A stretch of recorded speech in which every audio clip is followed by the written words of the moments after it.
Praise the Lord! Outstanding. You hear that? That's pretty good stuff. All right. Well, we're gonna spend 4 weeks, next 4 weeks, looking at the resurrection stories in the 4 Gospels. Now, we spent the last 4 weeks looking at the Passion story, which is the 14th to 15th chapter of Mark, because the resurrection story I used on Sunday, was from the Gospel of Mark. And so we're going to look at the 4, and to sort of get us in the right mindset. So we got to be in the right mindset, you see. We're thinking about carpenter bees. We're kind of working on that, and the good weather outside. Yeah. So sort of think about, I've got a little story I'm going to read to you, and then I'm going to have y'all do something for me with it. A mother, I said that dramatically for absolutely no good reason. A mother was baking a cake and desperately needed some milk to finish. Since her son was only watching television, she sent him to the store with money and some very clear instructions to buy a half-gallon. Reluctantly, the son goes. When he got to the store, he noticed that there was a sale on, and this is really important, a sale on Twinkies. Unfortunately, he didn't have enough money to buy the half-gallon. So he bought a quart of milk and the Twinkies. Of course. As he walked home, he was enjoying the golden cake and creamy filling. Suddenly, a dog jumped out of the bushes. The dog ate the Twinkies and caused the milk to spill all over the sidewalk. All right. Now, that's the story. All right. What I want you to do is I want you to, or somebody here, to retell the story from the perspective of the mother. So tell this story from the mother's perspective. You are the mother. Tell me the story. First off, check the kid to see if he's okay from the dog. Okay, so we're telling the story. We're telling the story. Retell the story. So you can incorporate that in. Tell the story from the mother's perspective. We're going to break your neck. Okay, so we're going to get a whipping. Okay, so kind of an interesting contrast here. Once you determine he's okay, then you give him a whipping. And then make sure he's not okay after you do that. Okay, so from the mother's perspective, what happened? I gave my son money to go to the store to buy 1 gallon of milk. Half a gallon. Half a gallon of milk. Yeah. But we can make it even better. Specific instructions. This is for a half a gallon of milk. So what does he do? He goes to the store, and instead of buying a half a gallon of milk, he buys a quart of milk and Twinkies. Now he tells me that this half a gallon of milk was more money than I gave him. That's what he's telling me. So he buys a quart of milk so he can buy himself some Twinkies. And then he can't even wait to get home to eat them. He has to eat them on the way. And then he tells me that a dog accosted him, ate the Twinkies, and made him spill the milk. Now, I don't know. But I know this. When he got home, he went to his room. Okay. Don, you sound mad. You wanted it from the That's what I wanted. Okay, you told him that. Yes, that was, and of course that wouldn't have happened because children never lie. So he would have certainly explained in detail because children are notoriously honest. Yeah. Okay, so that's the perspective from the mother. Tell the story from the perspective of the son. What did the son say happened? He said, Mommy, I'm sweet and innocent. Believe me when I tell you, didn't have enough money to buy a gallon of milk. So I bought a half of that and a Twinkie. And of course, I didn't want the Twinkie to go bad. So when I was on the way home, I started eating it. And then the dog got jealous because I had a Twinkie and he knocked me over and knocked the milk on the ground and broke that open too. So now I've got nothing but a sore backside because you caught me. Very good. And now let me be clear. Only one dog.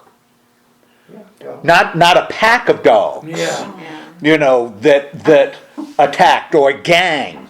You know, one of those gangs that attack people eating Twinkies. You know the gangs I'm talking about.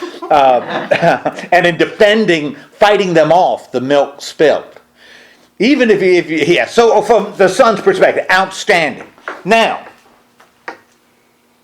tell me the story from the dog's perspective. And don't do woof, woof, woof. Tell me the story from the dog's perspective. Well, being a dog lover, I probably would have lied and said the bottle broke or whatever, the milk spilled. I'd have shared it with the dog and would have sat there and had Twinkies and milk. Okay, that's from the boys, but from the dog's perspective, if you had a talking dog, how would he describe what happened? The dog would have said that he wouldn't have attacked the kid for the Twinkie, for the milk, because he couldn't smell it. He attacked the kid because he could smell the Twinkie. Here came this kid with a Twinkie that had my name on it. And all I had was a bow. And it wasn't doing me any good. yes. But then there was a Twinkie down there. And I stood there just begging, and the kid ignored me, and so I thought, I want that Twinkie, and I got it. Man, it's a lot better than Alpo. Yes, that's very good. And nobody cries over spilt milk. No. Okay, so that was terrible. All right, so from the dog's perspective. Now, last, tell the story from the Twinkie's perspective. I didn't have a chance. Yeah, not only was I totally innocent, but I didn't stand a chance. If it wasn't the kid, it was the dog. This is what happens when you can be bought so cheap. Yeah, that's right. Curse that store that put me on sale. Now, see, you gave me. I read an account that was sort of looking down on just a regular account of the story, and when you retold it from different perspectives, the stories were different, and some of them were considerably different. And I don't want to identify anybody like at the end of the room, but one of the stories involved lies. You know, a lie in it. So the stories were different. Now, which of the accounts you gave, which one is true? Well, they're all true, right? They all had some truth. You know, depends on how you looked at it. And in fact, I added the thing about the pack of dogs.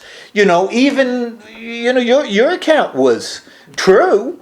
It was, what do they call, politicians call it spinning. You kind of spun it a little bit, but it was true. You didn't really lie blatantly in it. You just emphasized different things. Drew attention to something that's slightly different. I did use that holier than thou. Yes, you did. You did. You took that, but was that a lie? No. You just took that perspective. I just took that from my younger.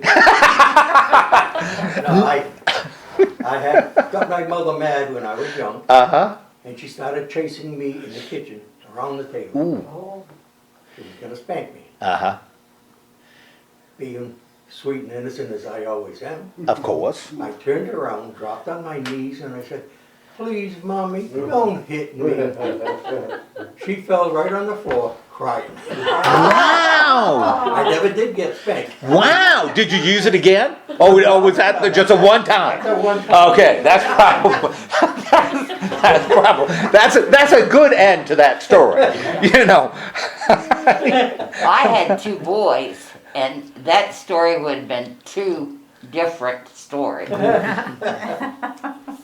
Okay. Totally different. Totally different. Well, so what do you attribute the if all of them were true, sort of, to what do you attribute the difference? Everything's different. It depends on your perspective. It depends on what you need to have brought out rather than and how it affects you. Okay. Whatever's relevant. Yeah, what's relevant to you, what you think is important. You know, what you consider important is what you emphasize. And see, that's, we've kind of talked about it some the last few weeks. That's what we see when we look at the resurrection stories. Because each of the evangelists are taking things that are important to them and using those ideas to shape their story.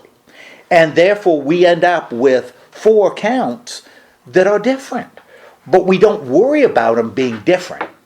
And as I said last time when we were looking at the crucifixion, we don't really want to, or I strongly discourage y'all from taking bits and pieces and combining them. Because what you do is you lose what's important to that individual evangelist. You lose, and what that evangelist considers important is the message he wants his reader to take. You know, none of them are reporters writing down objective facts. If they were, and the early church knew that, if they didn't, they'd have taken 1 story, right? They wouldn't have taken 4. You know, so they knew each of so they weren't stupid. They knew the 4 stories were different. They took them all because they saw each of the story conveying something that was really important to understand about Jesus and what the resurrection means. Okay, so I want you to sort of keep that. One other thing, but there were all kinds of gospels floating around in the first century. You know, everybody and his brother was writing a gospel. You know, and those gospels didn't get included. So the early church felt that these were the authoritative, I believe, guided by the Spirit, were the authoritative word of God, witness of God. But they took 4 and not 14. You know, 14 different stories. Okay, so that's why I think it's really important when you look at a gospel to stay as much as you can in the gospel. Okay, and that's sort of what we're going to do, and that's why we're going to be looking at each of the accounts. Okay, now we're going to start with Mark because I already preached on it, and we kind of got to run and start when we looked at the Passion from Mark. So you already know certain things because we've talked about it, and if you don't remember it, that's okay. I suggested that as you look at all 4 of the Gospels, where in terms of age, where does Mark fall? Younger. Probably the first one. Mark is probably the first of the Gospels because it was the temple was destroyed in 71 AD 71, and Mark, as he shapes his story, writes his story, doesn't seem to know that the temple's been destroyed. So it's before the destruction of the temple. When you read the stories in Matthew and Luke, they seem to know the temple's gone. So it would sure indicate that they wrote after 71. Also, if you look at and understand, I'm going to take John from here and put it over here, because John is really different as the Gospels go. Really different. When you look at the 4, and they're called synoptic Gospels, Matthew, Mark, and Luke, about 95% of Mark is in the Gospel of Matthew with other stuff. Matthew's 28 chapters. Mark is a little over 16, or a little over 15. So almost all of Mark is in Matthew. In fact, Matthew uses Mark's chronology. He just puts in other stuff. Some stuff he puts in, Luke puts in the same stuff, as Matthew, but it's not found in Mark. So it would seem that Matthew had Mark at least in front of him. That makes logical sense. And he augmented Mark, changed a few things in Mark, or reshaped the story slightly, and then added new material into Mark's narrative. Gospel of Luke, about 60% of Mark is in the Gospel of Luke. Which again, same thing, which sort of indicate that Luke was familiar with Mark. And again, Luke uses Mark's chronology. John doesn't. Although that some would suggest that John also knew about Mark, but he's not following Mark. The synoptics, Matthew, Mark, and Luke, have a 1-year ministry. Jesus' ministry is 1 year. Mark has 3 years. So that's because Jesus visits Jerusalem 3 times in John, only once. Well, if you exclude the childhood visit in Luke, only goes once at the crucifixion. So anyway, so it would seem that would be the first. I said, it was weeks ago, I really like Mark for a lot of reasons. Mark is really clear in how he presents the structure. And if we want to find the structure of Mark, do you remember what I said where we can find? Mark tells us, just like I think a good preacher does, Mark tells us exactly what he's going to do. Where would you think he would do that? Where would he tell us exactly how he's structuring his gospel? Beginning? At the beginning. If you look at verse 1, chapter 1, Mark tells us exactly the structure he's going to follow. And what does verse 1, chapter 1 say? In the beginning of the gospel about Jesus Christ, Son of God, is written by Right. Isaiah. The beginning of the gospel of Jesus Christ, Son of God. Mm-hmm. That is exactly what Mark is doing. One, he's given us a gospel, euangelion, is gospel, not a biography. Biography is another Greek word, could have used that word, doesn't do it. Instead he gives, it's a gospel. And gospel referred we better answer because it might be God. And if it's God calling. Well, what carpenter bee is? Asking for the best way to get in the house. Jacksonville Beach, Florida. I don't care who it is. Well, I'll tell you, I am so tired of getting calls about how I can repay my college loans or further my education. I'm not going to be furthering my education. I'm pretty much done with that. Understand gospel, and like I said, the Greek word is euangelion. Gospel is let me ask you, do you know what the word gospel, how the word euangelion was used in ancient Greece? It's really interesting if you don't, because it tells us exactly what gospel means. After a battle, remember city-states, your army goes out, fights a battle. You're in the city, surrounded by walls, but your army is fighting the enemy, right? When the battle is over and you have won, your side has won, a runner will come back to the city, like after the Battle of Marathon. That's why it's called a marathon, because the Greek runner ran from Marathon back to Athens to tell the people that the victory had been won, that we have beaten the enemy. Now, in the city, that's a big deal, right? Because if you lose that battle, what happens? Yeah, they're gonna lay siege to your city. Because you got a city walls, and ancient people weren't stupid. They don't have cannons. There's no way they could try to breach the wall, but that's kind of tough to breach a wall. So what do they generally do? Siege. How long do sieges go? Until they starve somebody. Yeah, maybe years. They'll put you under siege until you starve. until you open the gates, because that makes more sense than trying to scale a wall with people shooting down at you. So when you get bad times, it means you're going to eat the family cat sometime in the near future. If you're under siege.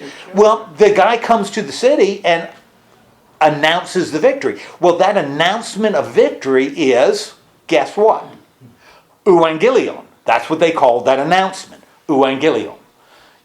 As time passed, it became associated with Victory. the announcement of victory or good news. I'm giving you good news here. The enemy's been defeated. And so when he uses that word at the beginning, gospel, they're not thinking of, well, this is a book written about Jesus. That's what we think. But when the people read or heard that word used with Jesus, they were talking about, this is the Good news. good news, the victory, of Jesus. Okay? And that's why we don't worry if Mark shapes the story to tell about the victory, and rather than writing an objective biography. That's not what he's looking to do. He's trying to convey how Jesus represents victory. That's what he's trying to do. In his own way. And that's why he uses the word gospel. Now, it says the gospel of Jesus. Now, after he says Jesus in this first verse 1, Mark gives us two titles. Now, sometimes we kind of think of Jesus Christ, like his name. He got his mail to Mr. J. Christ, Jerusalem. But Christ is a title. Christ is a title. It's based on his Christos in Greek, based on the Greek word chrisma, which means to pour, and it referred to the one on whom something is poured. And anointing, that's exactly right. The one who is anointed. And who did they anoint? Jesus. They anointed Judas. Who else historically did they anoint? Saul. Kings. Saul. They anointed Saul. They also anointed David. They anointed kings. And if you look in, they also would anoint prophets. There were prophets that were anointed. There were priests that were anointed. So this was but it was an anointing. So the one who is called the Christ is the one on whom the oil is poured. The anointed one. In Hebrew, the Messiah. That's right. And in the ancient, when Israel was still a country, there were a lot of Christs. If you look at the second Psalm, every king was called Christos. Every king was called Christos because every king was anointed.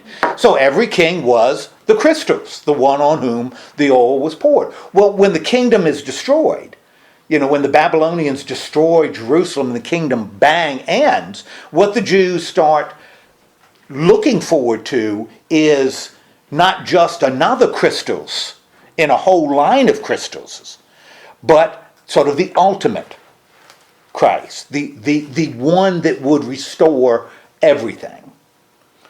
So it became more and more associated with one individual rather than a string of individuals. Okay, and but it's a title. Christ or Messiah is a title. So what Mark is doing is he's saying, I'm going to give you the good news, the victory of Jesus. Now, if I were going to translate it and write it, I'd put a colon right there. In Greek, and because have you ever seen Greek texts of the Bible, the most ancient text? Well, remember I told you papyri that they were writing on, very expensive, mega expensive. Most people couldn't read because there was nothing to read. Everything was handwritten, no printing press. So, and really expensive. So people were very conscious of how much space they used in writing.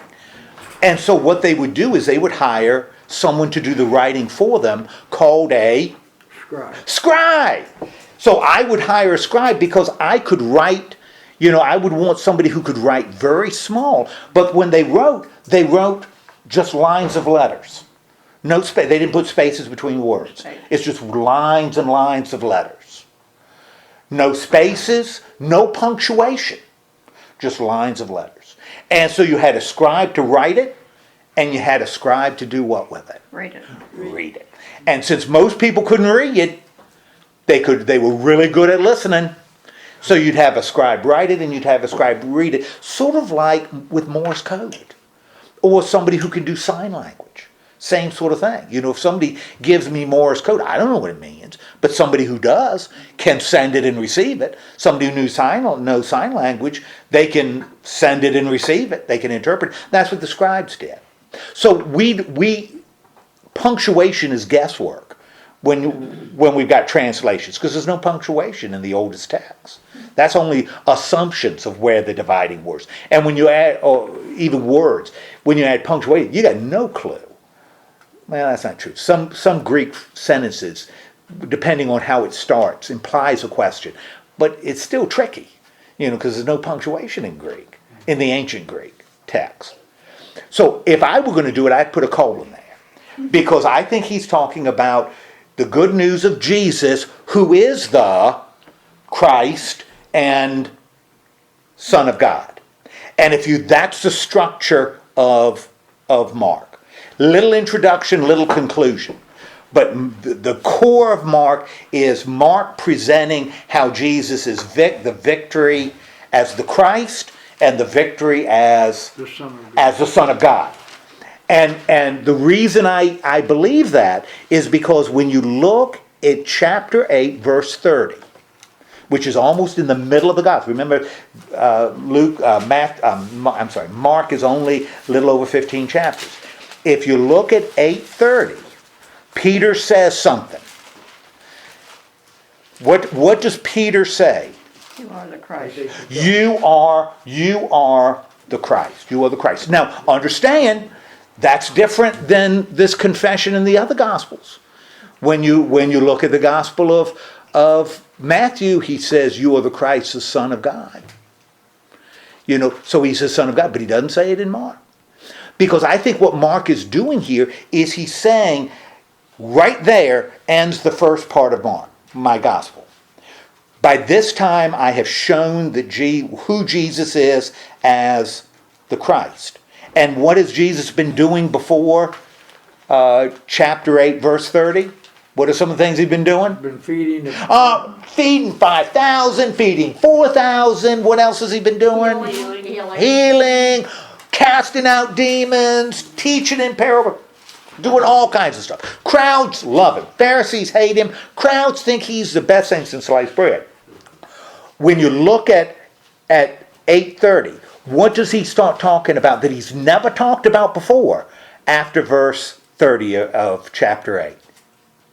What does Jesus start talking about? After 30? After verse 30. Dying. Son of Man must die. And that's the first time he introduces that after Peter says, you're the Christ. And I think that's Mark starting to tell us how Jesus is the Son of God. And the disciples really dig him as the Christ. They really like that because he gives free food and lessons and healings and all this sort of stuff. But when he starts talking about dying, and when he starts talking about how following him means, and he's never said this before either, denying self, taking up cross, following him. First to be last, last to be first. Never said that before. All of a sudden, Jesus as the Son of God is a little different than Jesus as the Christ. Both are true, but they're two dimensions of this person. And I think that's what Mark starts working on. And remember, when we looked at the crucifixion in Mark, I think the second half of Mark ends with the centurion at the cross. And you remember what the centurion said? It said, when he saw how Jesus died, that's what it said. When he saw how Jesus died, the centurion says what? Surely he is the Son of God. Now understand, in the Gospel of Luke, the centurion says truly he was an innocent man. So Luke is dealing with something a little different. In Matthew, the centurion sees Jesus die, but also the earthquakes and people walking around the city and signs in the heavens. And he says when he sees these things, he says he's the Son of God. So Matthew is working with something slightly different. But for Mark, it's really clear. When the centurion sees Jesus die, that's when he shows himself to be Son of God. So if we want to know how Mark sees Jesus as Son of God, you got to look where? where do you look if you want to see Jesus, the Son of God? At the beginning. You look at, I'm sorry. At the beginning? No. Okay. No, when does the centurion say he's the Son of God? There's death. At his death. Therefore, if you want to understand who Jesus is, the Son of God, where do you look? At the cross. You look at the cross. You look at the cross. In fact, you look at the crucifix because you look at Jesus on a cross, because that's what the centurion saw, and that's what Mark is working with. Now, Matthew, Luke, and John see the Son of God as slightly different and broader than Mark, but this is certainly one dimension that the evangelist Mark sees. Okay, so Actually, so that's actually what no one at that time really saw in Christ, because they thought he was going to be this conquering hero. Sure. But truly, he's not. The reason why he came was to suffer and die for us. that's it. And you see that in Paul too. Because Paul will spend far more time, when you look at everything Paul wrote, he spends way more time working with the crucifixion than the resurrection. Because for Paul, not that he didn't believe in the resurrection, because he certainly did. I mean, good gracious, 15th chapter of 1 Corinthians is all about the resurrection. But if you look at Paul, it is far more time with crucifixion, that it was on the cross that Jesus died and we died in him. And that's what Paul says. We died with Christ, therefore we're free from sin. Because so early on, because Paul is even before these Gospels, the cross was really, and you want to understand who Jesus is, you look at him hanging on a cross. Now, it's not a shocker that as time goes by, that suffering humanity of Christ ends up becoming a little less important, and the divinity of Christ becomes more important. As generations pass, you look back and you don't, it's the disciples, the reputation of the disciples go up as time passes. The divinity of Christ kind of goes up as time passes. So Jesus becomes more a sort of a divine figure, which he is. If we just had Mark, we wouldn't see that. If we just had John, we wouldn't see his humanity. It'd be hard to see his humanity. And so that's why we need both. That's why both are important. Because they run in slightly different directions. So you need both of the stories to sort of complement one another. But that's what ends up happening. I think as time goes by, and that's one way you can tell the later ones. The Jesus, Mark will talk about when he's at his hometown. Mark says he can't do miracles in his hometown because people didn't believe it. Can't do miracles. Well, you think that's going to hang around in Mark and Matthew? No. Mark and Matthew change it. And he can do miracles. They don't want to take that power away from him because they see Jesus as more a divine figure than just human. He doesn't get mad. He gets mad in Mark. He doesn't get mad in the other Gospels. I mean, really angry. So it's a different, slightly different presentation, but not wrong. Like with the Twinkies and the dog, just coming at it from a different perspective. Just coming at it from a different perspective. Okay, so that's some of the stuff we need to know. Can share that with you because we're only looking at 8 verses. And so if you've got any questions about Mark or how Mark is working or even how Mark compares to the others, we're going to see a lot more of that when we look at Matthew next week. Okay. Oh, one other thing you also want to keep in mind, and just file it away. It doesn't have to be a big deal. Just file it away. All of the evangelists are writing to Christians. None of them are writing books to be put in hotel rooms for people to stumble on when they've had a heavy night of drinking. When they do read it and their life changes. They're not writing that. They're writing to Christian church communities to share with them who this Jesus that they worship and have worshipped. If this is written like around the year 70, man, Jesus died around the year 31, 32. Jeez Louise. The church has been around for 40 years. Christians have been around 40 years. That's a long time. They're finally getting systematic writings, about it. Paul's letters have been in circulation, but we're finally getting things written down that sort of summarize who he is as a Christ. What they're trying to do is trying to help people understand who Jesus is.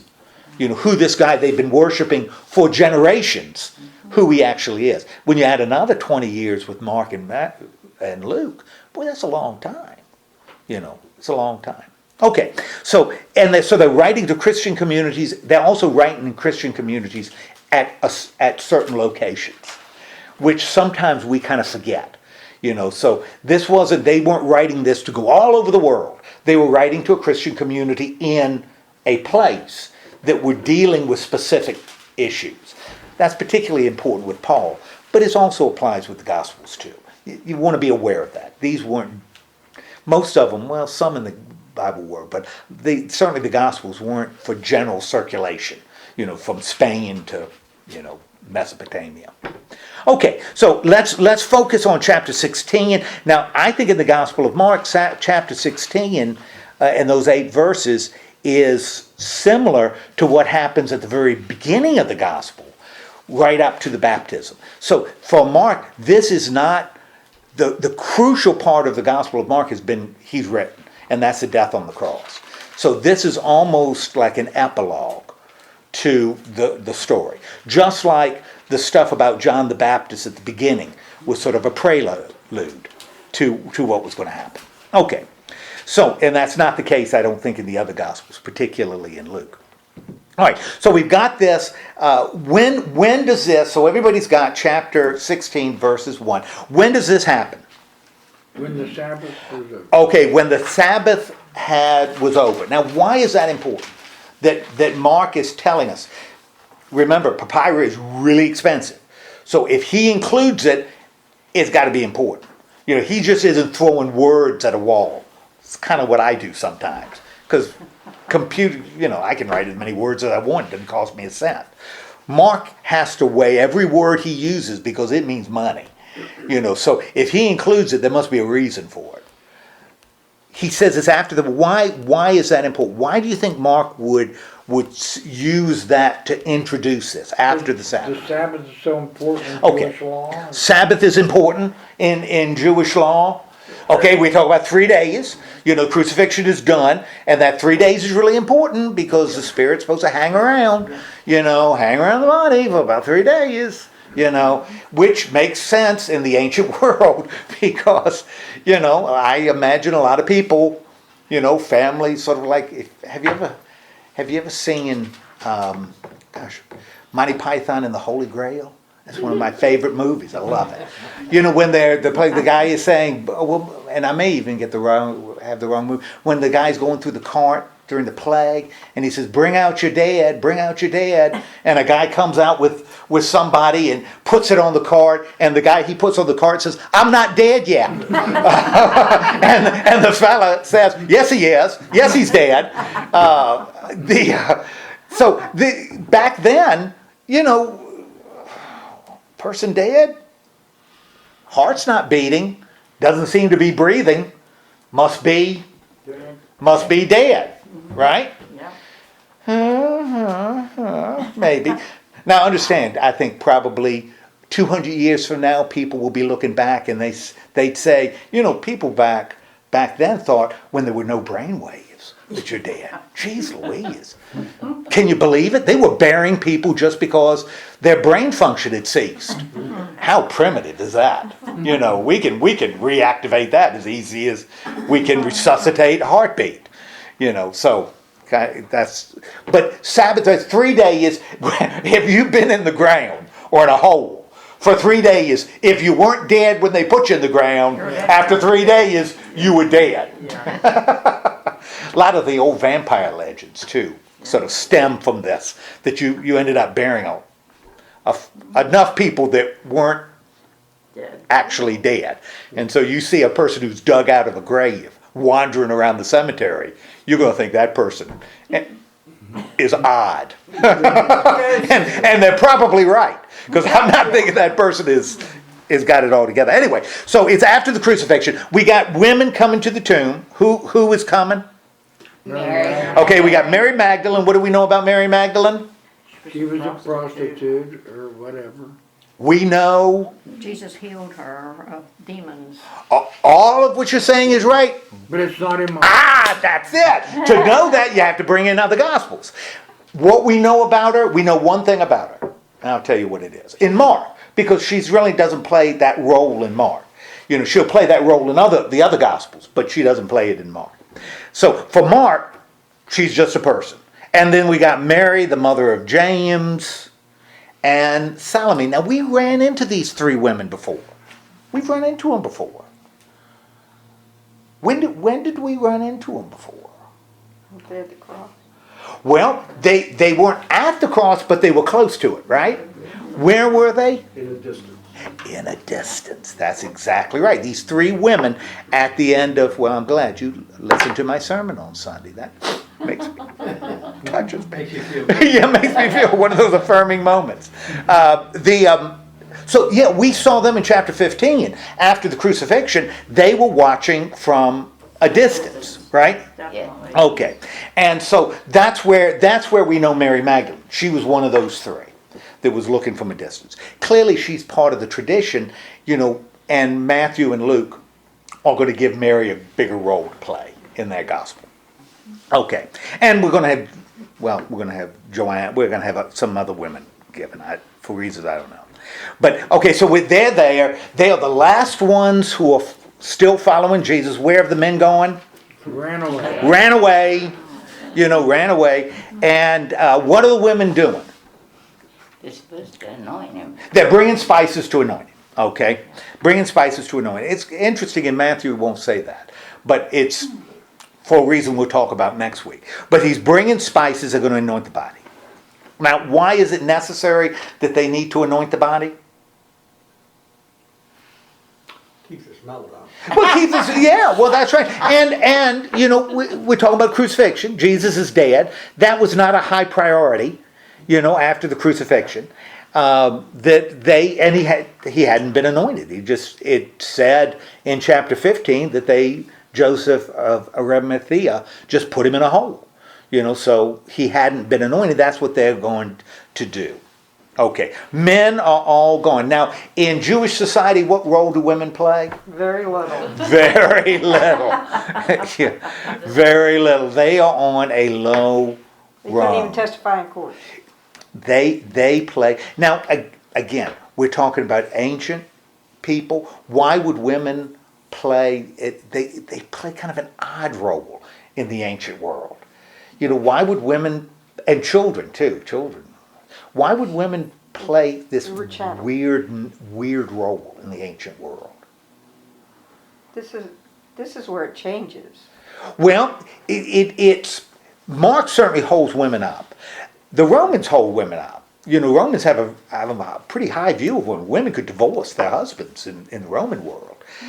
When you're talking about an agricultural society, you needed Strong men. You needed muscle. You needed muscle. And if you were, whether it was herding or farming, man, you needed muscle, to do the job. Yeah, but you needed wombs to get more of that muscle.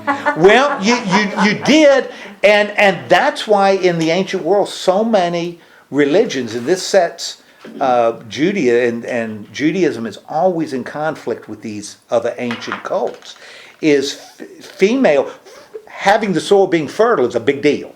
So women become this image. You have temples not with priests but priestesses, because you want to communicate with fertile gods. You want your gods to enhance fertility, and you go through women, not through men, to do that. And that's why there's always a tension between the herding gods of the Hebrews, the god that leads, and the gods that make the soil fertile. And they were generally female gods, that provided fertility. So women played this weird role. In Judaism, since Jews were really uncomfortable with these fertility goddesses, women played a particularly low role in Judaism. There were a lot of laws in the Old Testament that seemed much harsher on women than they did on men. They just were, because men they had muscle, and and men could have more than one wife. It was an odd kind of situation in the end. So women had a low run. Mark doesn't hold women because remember the men have let Jesus down. It's the women who are staying till the end. That's why I think Mark has the highest view of women among the evangelists. Okay, so here they are. They come into the tomb. Very first day, they go to the tomb before sunrise. What is their concern? What concerns these women? Okay, the stone. And in fact, Mark even not only says they were concerned about the stone, he makes it even more dramatic. What does he have the women do? Has them talk about it, right? So he puts it in the narrative. He doesn't just say, but there was a big stone in front of it. He has them say, Mary, there's going to be a big stone in front of that stone, and it is a big one, right? And who is going to roll the stone away? Now, as we're reading it, if we read this from we're looking at it like a story, because that's kind of what Mark is telling us, a story. We already know what is he setting us up for when he says, if you were watching a movie and you have women come and say, who's going to open the door? How are we ever going to get into this building? No, we don't have keys. How are we going to get into? And we got to get in there. That's the most important thing we can do. In a movie, what are we setting us up? What's the writer setting us up for? He's setting us up for a miraculous something. Sam, they're going to get in the building, right? He's not. They're not going to get to the building and say, "Oh, we don't have a key. Well, let's go home." That's not going to be in a movie. That's no drama in that. I mean, if they're having a conversation not about the kids or the weather or whatever, they're having a conversation about who's going to roll the stone away. Man, Mark is setting us up for somebody's going to roll the stone away. That's the only part of the conversation he gave. So he's kind of setting something, but he should. That's what good writers do. That's what a good writer does. Okay, so when they look up, they see that the stone. What do they see? The stone had been rolled away, and Mark again, he won't leave this stone alone. They see it's rolled away, and now Mark tells us what. And it was a big stone. It's not a pebble. It's a big stone. So Mark really wants the reader to see this as what? How does he want us to see this? This is something miraculous, or at least really unusual. Because this was one heck of a stone that had been rolled away from the entrance of the tomb. So what do? Now that the stone is rolled away, what do? They go in. They go into the tomb. And when they go, Leave it to the women. Leave it to the women. You are exactly right, because I think that is exactly what Mark wants us to do. The men have to this. Do you see those guys who ran away? Especially the one that ran naked. In the last chapter. Do you see them going in the tomb? No. Heck no. Heck no. What are they doing right now, according to Mark? We don't know, but they ain't around here. They're not around here. So it's not like the other ones where they're waiting to hear, and as soon as they hear, they go to the tomb. And so, these guys in Mark, we don't know where they are. They just kind of disappeared, ran away. But you're right. It's the women, and I think that's, again, Mark, these women they're the last ones. They are on Jesus's side. So they are going to walk into the tomb. And when they walk into the tomb, what do they see? An angel. Okay, They didn't know it was an angel. What do they say? A man. They see a young man. Now, reason I pause there. We're going to see an angel next week. Okay. Next week we're going to see an angel in Matthew. Here we see a young man.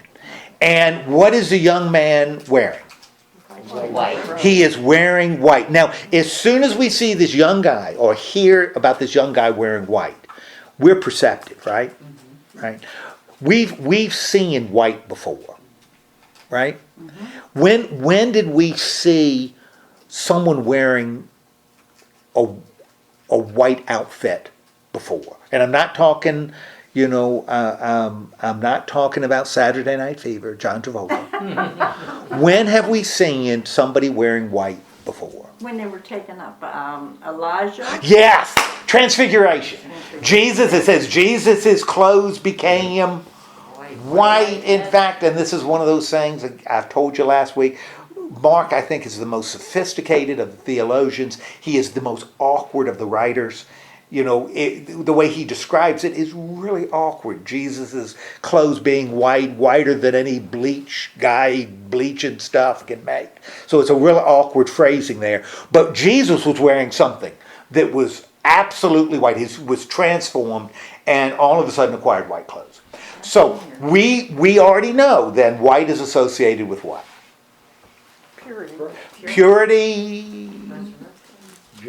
Jesus, God, spiritual stuff, right? So this guy wearing white, although he doesn't call him an angel, he is certainly, would seem to be different, a divine figure. Not just somebody who was walking through the cemetery and wandered into this empty tomb. Let me ask you, yeah. could it have been Jesus and they couldn't recognize him? Well, it could be, although Mark, if Mark had wanted it to be Jesus, he would have done what? He would have said it was Jesus. And that's an excellent point. One of the things when I would encourage you when you read, Mark will give us all the information, and Matthew will do the same thing, and Luke will do the same thing. They'll give us all the information we know.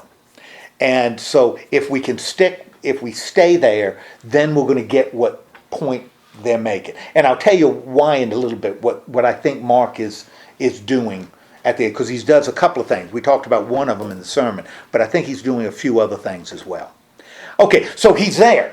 The young guy is there, and he is standing where? At the right. Right hand. Now again, boom. Yeah. Right hand. Jeez. Why is that important? Because Jesus sits on the right. Right. Why would they say Jesus? Okay, good. Why would they say Jesus sits on the right hand side? Because the right side is what? Dominant. Dominant. That's the power side. Left side is good too.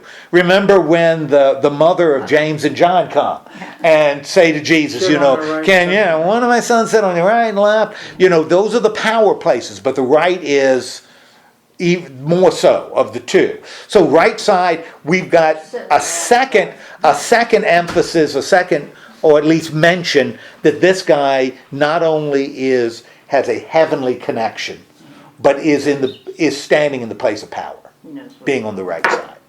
So he's an authoritative, divine, and carries some authority. Okay. Now, how do they react? They're alarmed. Well, they're alarmed, right? But they're not, he doesn't use the word phobos, which is fear. They're not afraid, but they certainly are alarmed. They're amazed, they're astonished. Okay. And what does he say to him, this young man? Don't be alarmed. Don't be alarmed. First command, don't be alarmed. That's what they are, they're alarmed. Now, I think this is the first little tiny indication that the women may not be quite what we thought they were, because they're alarmed, and clearly that, for the young man, that's not the appropriate reaction. Okay. Not a big deal yet. But, he, kind of, I think this is Mark kind of dropping a little seed here. Don't be amazed. And then, as Mark shapes his story, what does the young man say? You're looking for Jesus. Now, why do you think that's really important for Mark to have in the gospel, in his gospel? That you are seeking Jesus of Nazareth, the one who was crucified. Telling you, first off, that he's risen and going... Okay, well, you're right. And that sets up the resurrection. What else might be, and that's good, what else might be a reason that Mark would include, you're looking for Jesus of Nazareth, the one crucified. It shows that this young man isn't Jesus? Okay, yeah, that would be a good thing, because he says, this is where they laid him, not where I lay. Right. So, yeah, it's not he's not Jesus. What else is he establishing in his story to his reader? to the reader. Again, I don't think this is a major point, but I don't think it's an accident either. Go tell Peter and his disciples. What might somebody in the first century who is not a Christian, as a Christian tells the resurrection story, what might someone say to counter this resurrection story? Well, we believe because there's a story about women coming to an empty tomb, which means Jesus must have been raised. And somebody in the back of the room is going to say, yeah. Somebody moved the body. Okay, somebody moved the body, or they went to the wrong tomb. Well, Yeah. You know, they went to an empty tomb. You're going to build your faith on that? They were just mistaken. What is Mark saying? He's identifying the tomb. He's identifying the tomb. This is who you're seeking. Boom, Jesus, not just any Jesus, because Jesus is not an unusual name. You know, in the first century, Joshua is not an unusual name. Jesus, who came from Nazareth. Now understand, Mark has never mentioned anything about Nazareth in his whole gospel. This is Jesus of Nazareth, and to give you even more information, he was the guy that was crucified. So the women are at the right tomb. They are in the right place. If anybody objects to that, says, oh, you're full of beans, they just went to the wrong house. They knocked on the wrong. I did a wedding a few weeks ago.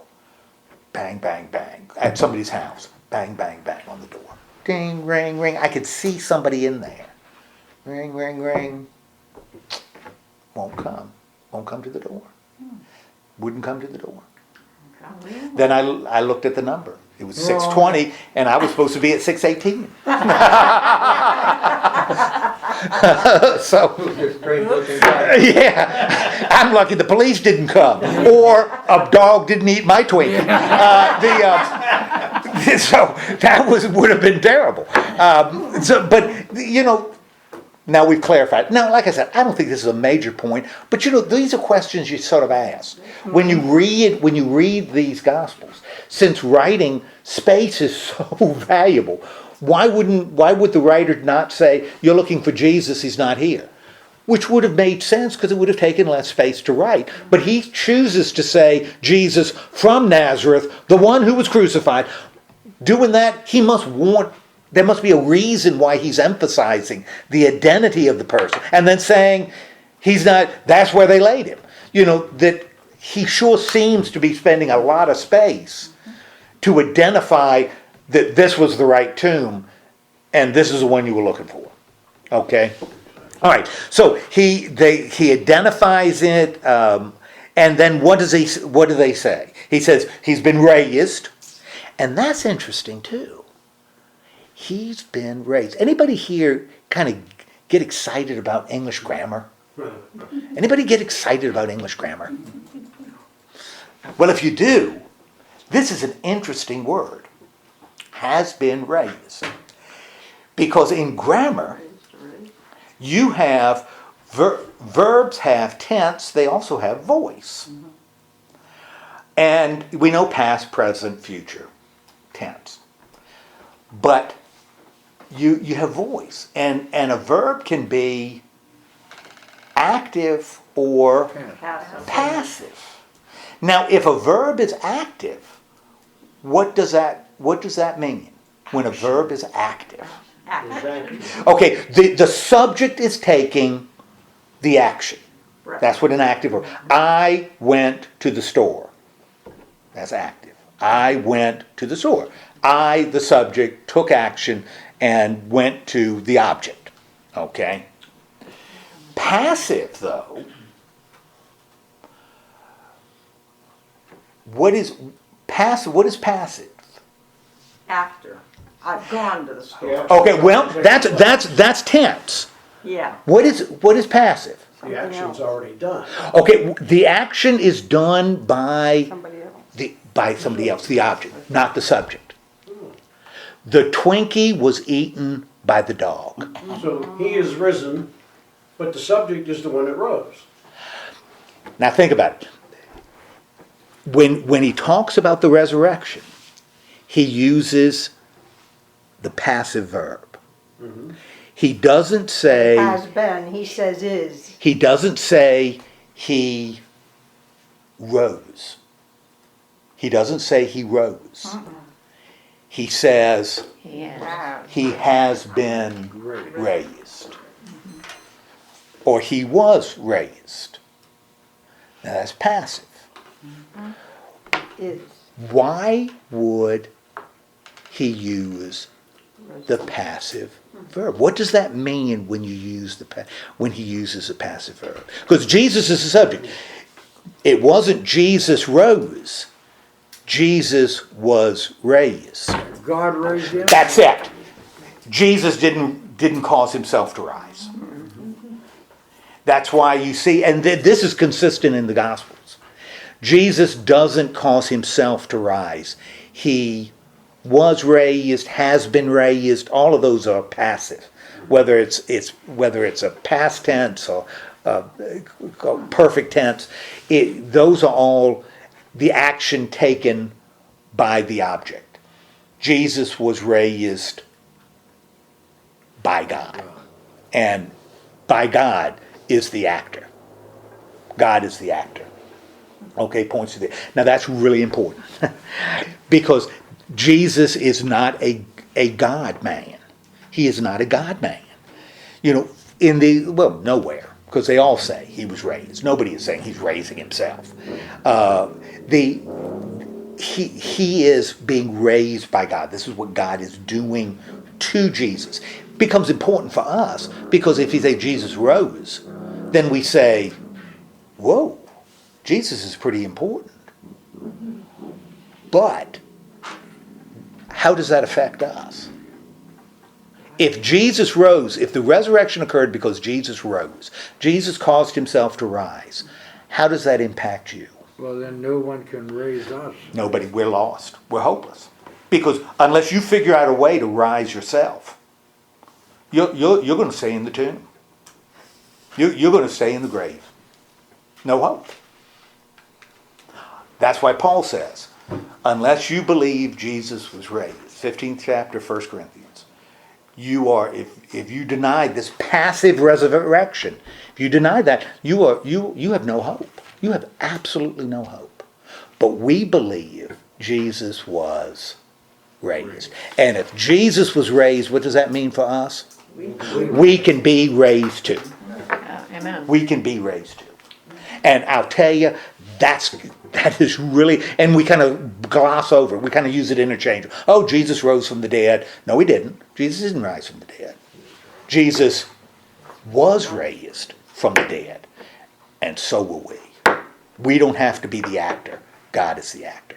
In fact, in Greek, when you look at the New Testament, when you're reading the Old New Testament in Greek, passive is used a lot. You know, not as much as active, but it's used a lot. They have what they call the divine passive. They call it the divine passive. And when you run into a passive verb, often, the actor is God. God is the one who I was called. I didn't call myself. Who called me? God called me. I was raised. I was saved. I didn't save myself. You know, I was redeemed. I was made righteous. You know, it's God being the actor. And that's really important. Sometimes I think Christians, we kind of bleed ourselves in to being the actor. It's really about us. It isn't about us. It isn't about us. It's about God. You know, and that's the New Testament. It's about God. Okay, and that's what he's saying here. He has been raised. Okay?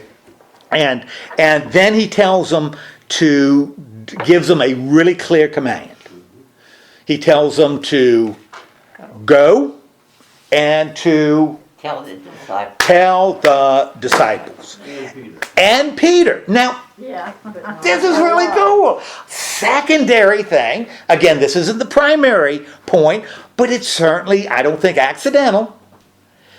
When you look at the 12, what did the 12 do? They were. Well, break them down. In the 12, we had one of them who did what? Judas One betrayed him, one denied him, the rest ran away. One never. Okay. He says, tell the disciples and Peter. Who does he say not to tell? Who doesn't he include in that? Judas. Judas. And I don't think that's an accident that Judas isn't included. I think this is this reconciliation, even though Peter proved horribly unreliable.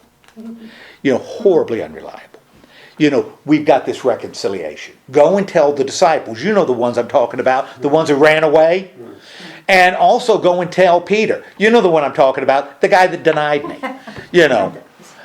Tell them to meet me where? Galilee. Okay, in Galilee. Why would he tell them to meet him in Galilee? Well, that's where he picked them up. Yeah, that's right. We make it sound better when you say it in Greek or Latin than pick them up. But they say that's coming from a Marine. Pick them up. He was in Galilee. Galilee also. So that's where he spent most of his ministry, most of his life in Galilee. That's where he found them. Galilee is also, they used to call it the Galilee of the nations. Yeah, ethos. The Galilee of the nations. And because Galilee was kind of a cosmopolitan place. So you didn't have, Judea had Jews. It was lousy with Jews everywhere. Galilee had kind of a mixed population because it was further north. So it had kind of a mixed population. And often Galilee is used kind of as an image of more cosmopolitan, more, not just one race. Judea was Jews, but Galilee was kind of a mixture. Had Gentiles in Galilee too. So it was Jews in it. So the fact that Jesus was going to meet him in Galilee, makes sense on a lot of levels. He also has told them that he would in 14:28, and you don't need to look it up unless you don't believe me. I'm just looking to see who looks it up. That's what he told him to do. So Jesus has already said, after I am raised up, again, passive, Jesus used the passive, not after I rise, but after I am raised up, I will go before you to Galilee. So Jesus is going to be doing, he says, Jesus is going to be doing what he has already said he's going to do. Right? Mm-hmm. Okay. Now, if he's doing this, or the young man tells the women to do this, go and tell. We would expect the women to do what? Go and tell. I mean, duh. We'd expect them to go. If they really believe, they're going to go and tell, right? I mean, if a young man in white robes says, if you were there and says to you, Jesus has been raised, he is not here. This is where they laid him. Go and tell his disciples. What are you going to do? Do it. I'm going to go and tell his disciples, for crying out loud. Yep. It's not like, perform brain surgery. Go in and separate the River Jordan. This is just go tell his disciples, right? So we would expect the women to do it. It is not a hard task. Just go and tell the disciples. What does Mark write? They didn't tell anyone. They thought they wouldn't believe them anyway. Well, but we don't even know if they would believe, right? Because according to Mark, what did they do?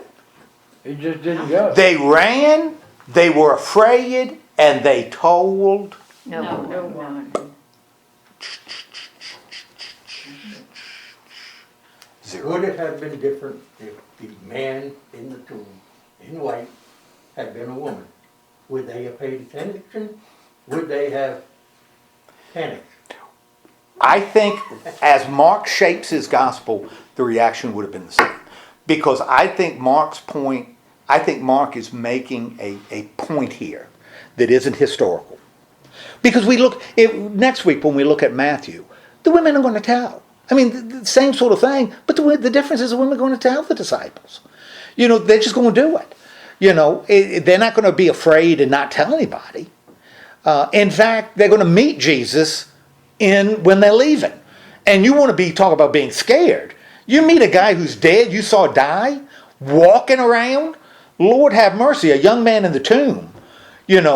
I might think that was weird, but I don't know that I'd be all that scared by it. But they're going to see a corpse walking around, and that didn't scare them enough not to tell.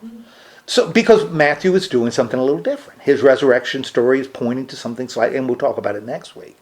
I think what Mark is just like I said on Sunday, by the time we get to this point, and the weird thing is this little thing ends with a preposition, which you don't end sentences with prepositions.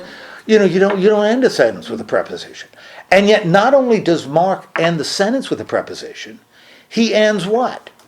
His whole gospel with a preposition. Which is the Greek word gar, which is for.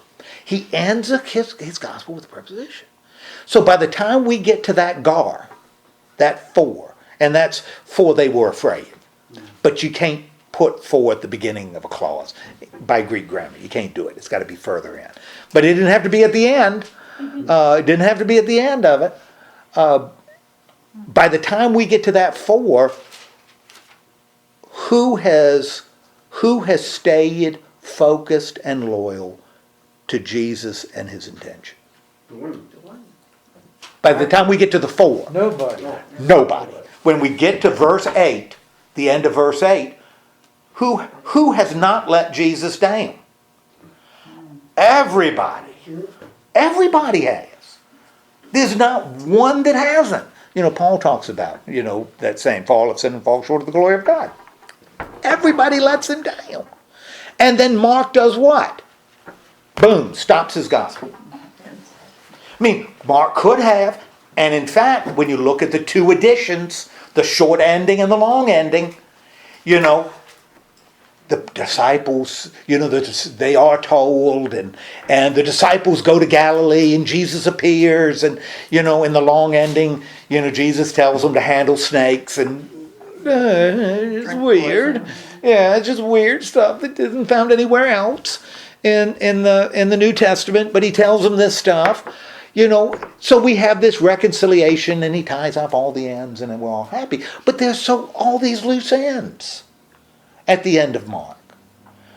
And the only reason I can see why you would have these loose ends is that the writer wants the reader to draw a conclusion or be challenged by the conclusion he leaves. You know how the scribes and Pharisees reacted to Jesus. How did they react? They wanted to kill him from chapter 3. As soon as he did an act of kindness that they felt violated the law, and that was to heal a man with a withered hand. Right after that, they decide on the Sabbath, which he could have done the next day. It wasn't life-threatening, but it was an act of kindness. The Pharisee said, this guy's got to go. The disciples, soon as Jesus starts talking about suffering, man, the disciples they start moving in different directions. They're squabbling over who's going to be right on his right side and left side as Jesus is talking about the first to be last. And they're squabbling over what? Who's going to be first? They're fighting over who's going to be first. Well, I'm first. I'm the most important. And Jesus is saying, you don't get it. It's in the kingdom of God, everything's reversed. The first is the last, and the last is first. Yeah, but who's going to sit on your right side?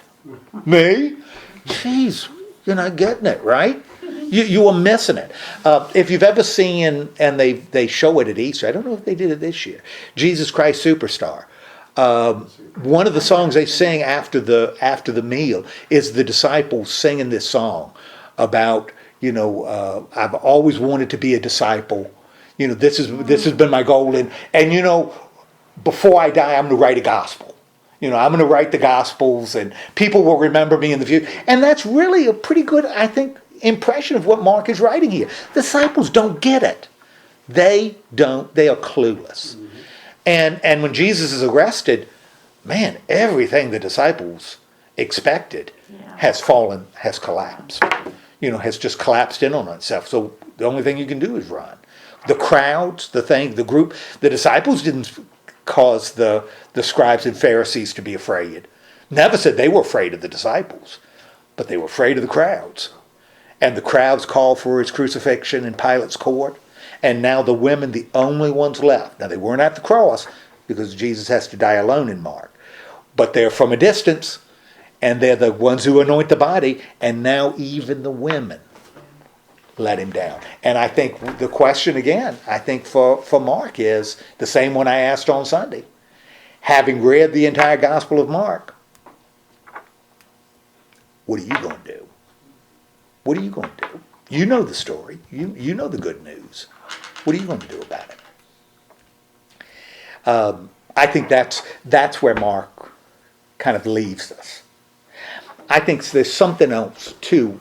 Again, I think that's his primary point. That's the way he shapes the story. I think we've also got something that's really interesting at the end. There are no appearances in Mark, which makes us uncomfortable because we want Jesus appearing, right? We want him to be on the mountain giving the Great Commission, right? We want him joining the two guys on the Emmaus Road.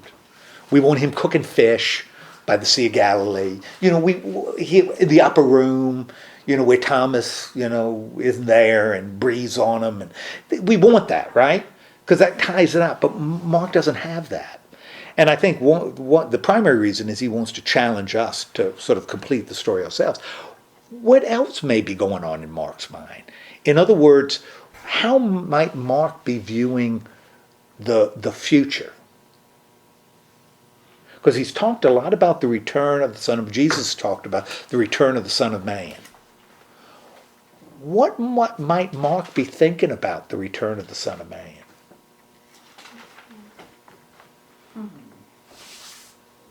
The end of time. Yeah, right, end of time.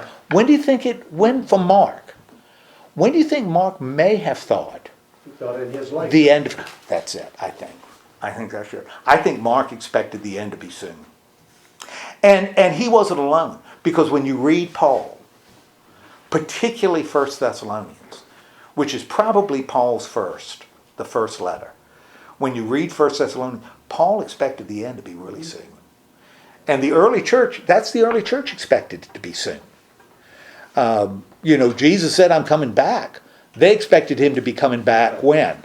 Tomorrow. And they all think it was imminent. All of Yeah, them. yeah. None of them ever got the timeline. Well, and as time goes by, though, you can kind of believe that in the first generation, right? Paul's writing his stuff, late 40s, 50s. Jesus has been gone 10 years or so. Any day now, any day. Any day, he's coming back. Now we're talking about 20 years. What are people in the church going to be saying after 20 years? Is it easy to continue to say any day, any day? Becomes harder. In fact, Paul will deal with this when people are saying, you're teaching us that Jesus is going to come back any day now, right? What's he going to do with the people who are dying? Christians who are dying. Because we believe he's going to come back and do what? Bring everybody back. Going to bring everybody with him. When his kingdom comes. What about the people who have died? Now, this wasn't part of the contract. Dead Christians, I didn't sign up for this assuming that, my mother was going to die. And I'm not feeling that hot myself. So this is a big issue that Paul has to deal with. What do you do with dead Christians? Because they don't expect to die before Jesus comes back. Add 30, 40 years to that. What do you think's floating around the church around the year 90 AD, 95 AD? What the heck is going on? What the heck is going on? I can't continue to believe that any day now.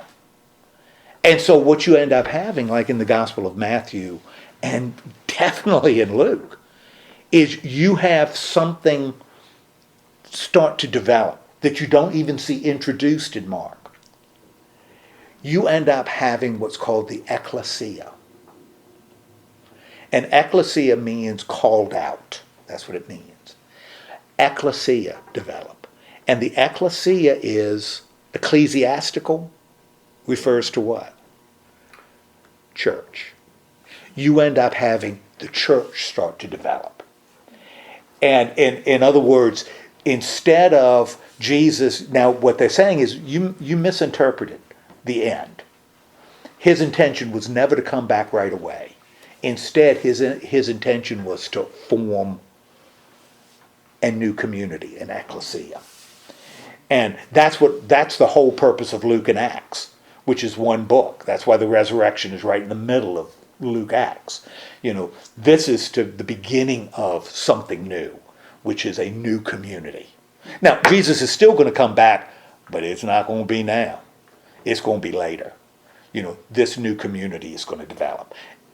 Ecclesia is introduced in Matthew, introduced in Luke. We don't see it at all in Mark. Not at all. Because it's too soon. Mark, I think, expects Jesus. When they go to Galilee, guess who's going to be there? Jesus is going to be there, and what does that mean, Jesus in Galilee? The end has come. Jesus has come back. Jesus has come back, and that's the end. So that's on the horizon. That's not going to be the case in the other ones. Too much time has passed.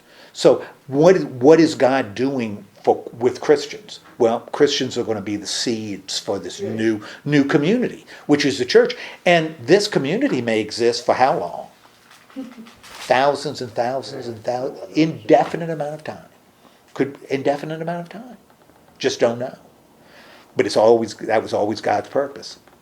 And that's what the other evangelists are going to. That's why the appearance in their gospels is so important. And you look, one of the things that's consistent in the appearance in the other gospels is it's going to be, you go out and telling the disciples, you go out and make more disciples. Why do you want to make more disciples? Not because Jesus is coming back tomorrow, but you won't be here for a while. And good gracious in Luke, he tells them, spread the good news, Jerusalem, Judea, and Samaria, and to the ends of the earth. My gosh, you're not going to do that in a weekend. That church is going to be there for a while. It's going to be around a while. Feed my lambs, what he says in John, that church is going to be there. And write the gospel so people later can see it, understand who Jesus was, that church is going to be around for a while. And so we end up with this different, and again, not a matter of right and wrong, a question of perspective. From Mark's perspective, the end is much sooner, just like with Paul. It's much sooner than we're going to see later. The later works. It's going to be down the road a little bit. Okay? That's the resurrection in the Gospel of Mark. Any questions? That was awesome. Was it? Yeah, and we got a spiritual lesson and an English lesson. Yeah. Don't go out and use passive verbs. Well, what we're going to do next week is we're going to look at the resurrection in the Gospel of, and I'm going to say, I think I wrote down Matthew? I did not. We're going to look at Matthew, but we're not going to take it to the Great Commission. We're just going to stick with, in all of them, we're going to stick to the resurrection story.